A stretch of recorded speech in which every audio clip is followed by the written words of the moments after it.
Okay, so this time, i-share ko naman sa inyo or i-showcase ko naman sa inyo yung Project Yeye. So, Project Yeye, your efficient yield enhancer. So, less paperwork, more teaching. So, ano ba tong dinidevelop ko na to? So, ito ay dinidevelop ko for teachers. So, especially mga advisors. So, let's check. Enable editing. So, this is a macro-enabled file din. So, kailangan pagka, if ever, na matatapos ko siya at maumpisahan ko siyang maibigay sa inyo, you have to uh, enable the file din. So, right-click muna ulit, properties, unblock, then apply. Kasi marami akong macros na ginamit dito. So, after that, on na natin.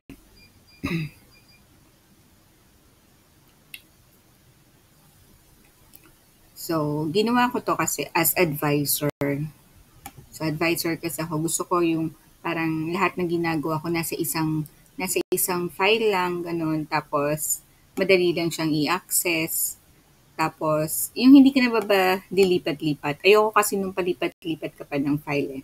So, dito, ano ba yung kailangan nating gawin? So, dito yung class information. So, syempre, dapat i-fill out nyo muna yung class information. After that, so SF1, so kailangan mo mag-download ng SF1 para ilagay sa input data. Then after that, maglalagay ka na ng summary of final grades. Then we have the SF10, SF9, then ranking, certificates, and actually I have certificate of enrollment din. So dito, ito yung ating class information. So, lalagay mo dyan yung details mo. So, you have Mimaropa, Occidental Mindoro, district, school ID, name of teacher, SF10 data entry, kung anong box number yung gagamitin mo. Then, we have the school year and the school head. Then, dito, so pag na-fill out mo na yan lahat, pupunta ka na rin dito sa input data. So, ano ba yung laman nitong input data na to? So, check po natin yung ating input data. So, ito yung input data. So, dito sa input data, ilalagay mo lang yung LRN mo, name of learner, gender, birthday, and age ng mga bata na manggagaling din sa SF1 nila. Then, after that, click mo lang yung slice. So, pag click mo si slice, yan, kasi may data na nga. So, click mo lang yung okay. So, hahatiin niya na yan. So, yung pangalan niya, ihihiwalay niya na yung first name, surname, and middle name. Then, once na nagawa mo na yan, pupunta ka na dito sa summary of final grades. So, dito naman sa summary of final grades, yan. So, andyan na yung pangalan nila. I-encode mo na lang yung kanilang mga grades. So, first quarter, second quarter. So, dito, yan, napipili yan. Depende sa card na ginamit ninyo. So, kung yung card na ginamit ninyo, ang nauna ay English, so pwede nyo piliin dito si English. Then, ilalagay nyo na dyan yung kanilang mga grades. Then, dito, MAPE. So, dito nyo ilalagay yung kanilang MAPE, Music, Arts, PE, and Health. So, pwede to kahit sa grade 1 kasi dito sa drop-down list niya, meron na ring subjects na pang grade 1. So, pipili na lang kayo kung ano yung mauunang subject, depende dun sa card na ginagamit ninyo. Then after that, so ito na nga yung Music, Arts, PE, and Health for quarter 1. So, nakahiwalay talaga siya dito. Then we have quarter 2, nakahiwalay rin siya dito. Kasi dun sa original na summary is wala naman talaga siyang, hindi siya included doon. Then mag-automatic na siyang pupunta dito sa grades sa MAPE. Then after that, yan na. Mag-automatic na rin siya ng quarterly average niya. So, andyan na rin yung quarterly average niya. Andyan na rin yung quarterly rank niya. So, papasok na rin dyan yung ranking niya. Then, we have mga SOS o nga na tinatawag. So dito, naka-drop down list lang din yan.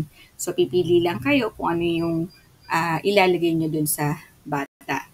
Then after that, meron tayong SF2 summary. So dito sa SF2 summary, so nakalagay na rin dyan yung pangalan ng mga bata. Then dito sa taas, lalagyan mo lang kung ilang araw para dun sa months na yun. So halimbawa, October, we have 18 days. Then, nagkalagay na dyan. Tapos, kung ano yung actual na SF2 mo, ilalagay mo lang dito kung ilan yung present. Then, mag-automatic na rin siya sa absent. Tapos, after that, nagawa mo na yan. So, quarterly, gagawa ka na ng card. So, yung card kasi, di ba, isa sa mga iniiwasan natin as teachers is yung hindi, ang tawag dito? Is yung hindi marumihan yung card natin. 'Di ba? Hindi marumihan, hindi mawala. Kaya hangga't maaari yung iba, pinapapicturean na lang nila yung kanilang mga report cards. So dito, gumawa ako ng report cards para ipiprint nyo na lang. So pipili na lang kayo ng pangalan ng bata. Naka-drop down list na rin yan according to your input data. So, pipili ka na lang dyan ng pangalan ng bata. Then, pag nakapili ka na ng pangalan ng bata, ito, napili natin, pupunta ka na dun sa next page. So, itong arrow na lang na ito, pipindutin mo, mapupunta ka na sa next page, papasok na dyan yung grades niya, and then yung values niya, according din doon sa ginawa mong sa final grades. Then, once tapos ka na, so, balik ka ulit sa front, pwede mo na siyang i-print. So, click mo lang tong print, kung ano yung naka-default mo na printer, yun na rin yung papasok. So, print ka ng page 1, then pagdating sa page 2, print ka din ulit. So, yun na yung ibibigay natin sa kanilang mga guardians. Then, after that, meron na tayong SF10 front, SF10 back. So, bakit wala? Kasi, syempre, yung nakalagay natin na pangalan is iba. So, diba? Yan, papasok na yung pangalan nila. Then, syempre, doon sila sa, kasi ang pinili ko doon is box number 6. Kaya, yung box number 6 ang magkakaroon ng laman. Yan. Then, meron tayo dyan na print area. So, yung print area natin is, eto. Wala siyang laman. Para ipapasok mo na lang yung SF10, magpiprint na siya doon. Then,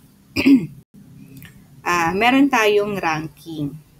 So, ayan na yung ranking. Though hindi tayo nagbibigay ng ranking sa school, so nirank ko to kasi this is for advisors.